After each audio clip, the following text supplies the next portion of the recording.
Good evening, folks. I assume that if you're here listening to me right now, you are interested in hearing my thoughts on the second episode of the Legion of Superheroes animated television series titled Timberwolf. Either that, or you are here by accident, in which case I welcome you, and I hope you are interested in hearing me talk about the Legion of Superheroes. This episode brings to mind something that I've talked about outside of this channel that I feel like bears mentioning now, although this will no doubt feel very off-topic, but I assure you it is relevant.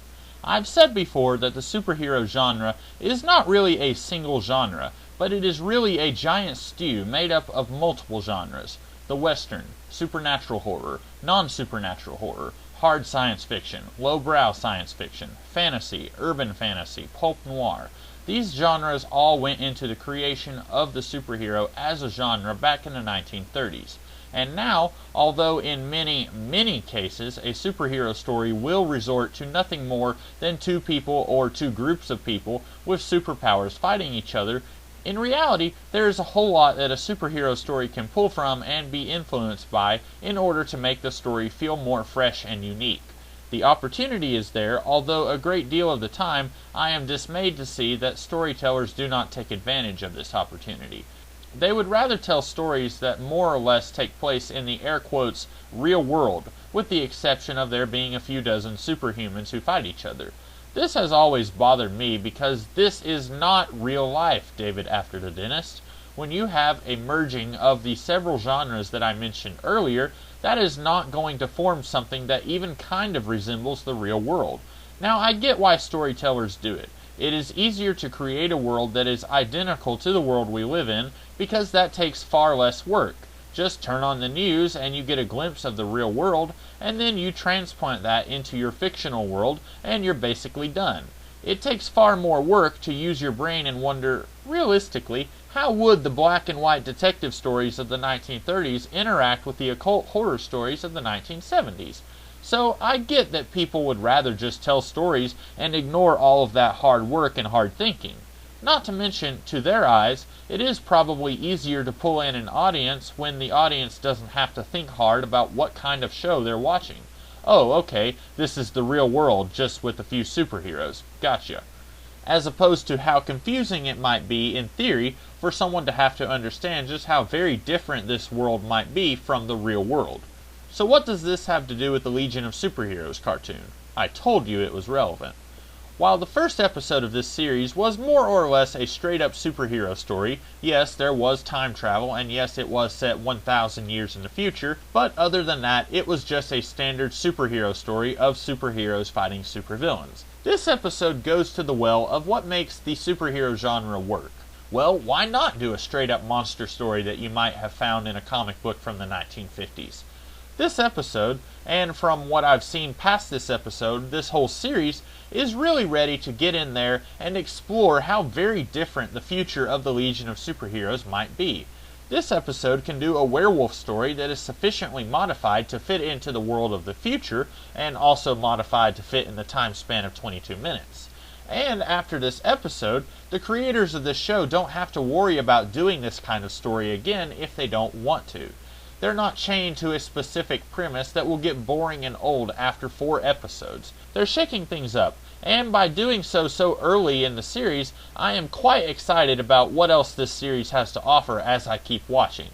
So now that I've gone into the weird depths of my mind that you probably didn't care to hear about, let me talk about the plot of this episode. A few members of the Legion of Superheroes are out in space fighting a monster when they get a distress signal from a scientist on a world that is nearby. They go to this world, and he tells them that if they can capture this monster that took his son from him, then they can have full use of his lab and his base of operations. So Saturn Girl, Lightning Lad, and Superman/Superboy go out into the forest to find the monster, while Bouncing Boy and Brainiac 5 stay behind to fix their damaged ship. The interplay between Bouncing Boy and Brainiac 5 is good, but doesn't take up much space. Honestly, if this series consisted of 45-minute episodes instead of 22-minute episodes, I would think this relationship between these two friends could be more easily explored, and this episode could even focus primarily on the interplay between these two. If you've ever watched the original Star Trek series, then you might be interested in hearing that Brainiac 5 and Bouncing Boy sort of fill the roles of Spock and Bones, respectively. Brainiac 5 is a robot, and he is guided by decisions that are most efficient and logical, while Bouncing Boy goes more by instinct and intuition. Like I say, this isn't really explored a whole lot here, because there isn't a whole lot of room for it. Brainiac 5 says that he doesn't improvise because he's smart enough that he doesn't have to. Bouncing Boy leaves because he doesn't want to be near Brainiac 5. This is when we find out that the scientist, even though he told the Legion members that they could use his base and his lab, really only wants them to stay in the hangar. Bouncing Boy encounters some robots who start chasing him and attacking him, and then Brainiac 5, almost immediately after having his argument with Bouncing Boy, goes to check on his teammate. He saves Bouncing Boy, and then when Bouncing Boy thanks him, Brainiac 5 says that he improvised. Okay, not really much of an arc here. Brainiac 5 says that he doesn't improvise because he's smart enough that he doesn't have to. 30 seconds later, he improvises. I really think that this could have been handled a whole lot better if this episode was longer and had the time to handle this kind of thing. Oh well. While all of this is going on, Saturn Girl, Lightning Lad, and Superboy run into some robots that attack them. A few things I feel like I need to mention about this. One, I just assumed that this episode had as many robots as it did so that Saturn Girl could have some kind of challenge, because I've always been under the impression that Saturn Girl has telepathy, which is to say powers that involve the mind. Reading the mind, controlling the mind, altering memories, things like that. And since a robot does not have a mind, this would prove to be a challenge for her, one would think. But then Saturn Girl pulls telekinesis out of her butt and blasts like 104 robots all at once, but this weakens her so that the others have a shot at killing her. And a quick look-see at the Wikipedia tells me that Saturn Girl actually does only have telepathy and not telekinesis. So, getting past the fact that this episode kinda cheats a little bit here, I am having trouble understanding why a cadre of robots attacks this Legion group. I mean, I get that it is so that the audience can see that this creature the Legion is supposed to capture isn't really bad. It saves Saturn Girl from the robots and then carries her away, which I'm not really sure why it does this either.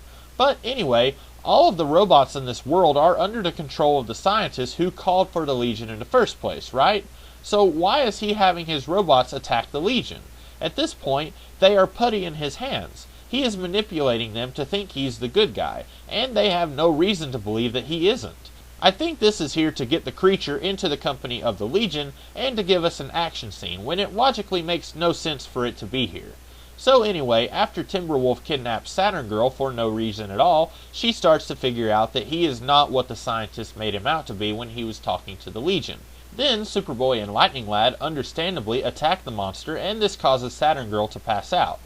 I actually like all of the interactions between Superboy and Lightning Lad here.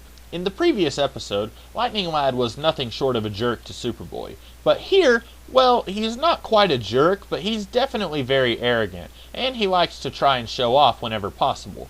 But what I'm really digging here is that Superboy and Lightning Lad are more similar than either one probably likes to admit. After all, Superboy was definitely showing off a little bit when he dealt with the monster at the beginning of the episode. And they both attack the creature that kidnapped Saturn Girl when they think that it's kidnapped Saturn Girl.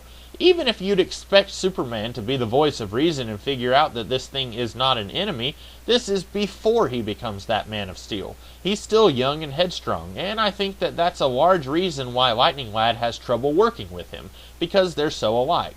That, and I'm sure Lightning Lad thinks that Saturn Girl will fall for Superboy, when Lightning Lad clearly wants to tap that. Anyway, Superboy and Lightning Lad take the monster and Saturn Girl to rendezvous with Bouncing Boy and Brainiac 5. They have discovered that the scientist is conducting illegal experiments. Let me reiterate that these experiments are against the law according to Brainiac 5. That will come back and be important momentarily. Saturn Girl wakes up to explain that the beast creature is actually the son of the scientist, and that the scientist is responsible for this abomination. Then the scientist sends some of his own monsters to fight the Legion, as well as some more robots. The Legion, teaming up with the scientist's son, beat back all of these antagonists and follow Daddy Dearest into the lab, where he releases more monsters to fight the Legion. These monsters don't listen though, and are about to attack him. I wonder why he had control of the monsters outside, but he doesn't have control of these. Anyway, Monster Son then screams at the monsters and they pull back. The Legion yells at Daddy, and he says that the planet they are on is out of the jurisdiction of the United Planets. Even international law won't touch him. Okay, what? Brainiac 5 said that these experiments are against the law, but now we're finding out that the Legion technically can't touch this guy because he's in a place where the law doesn't exist. I'm no expert on legal matters, but even I know that you can't be breaking the law if there is no law to break.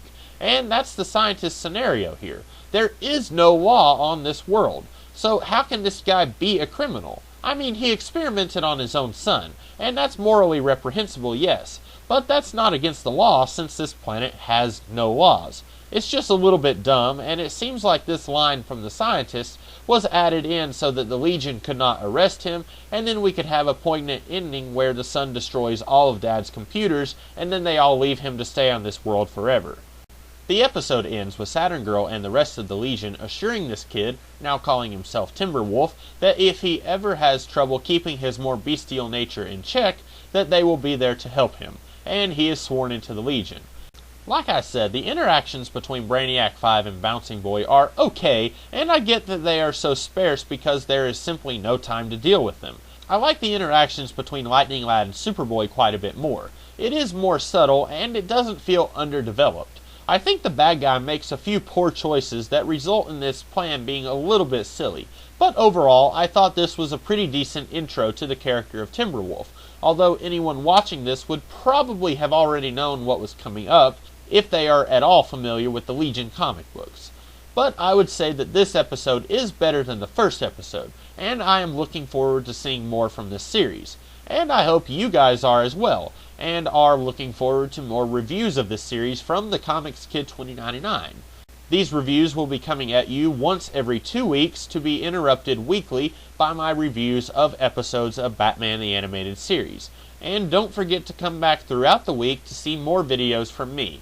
And while you're here, if you liked this video, be sure to like, share, comment, and subscribe, and do all the other things that you like to do on YouTube videos. In the meantime, I will see you guys tomorrow with something else. I'll see you then.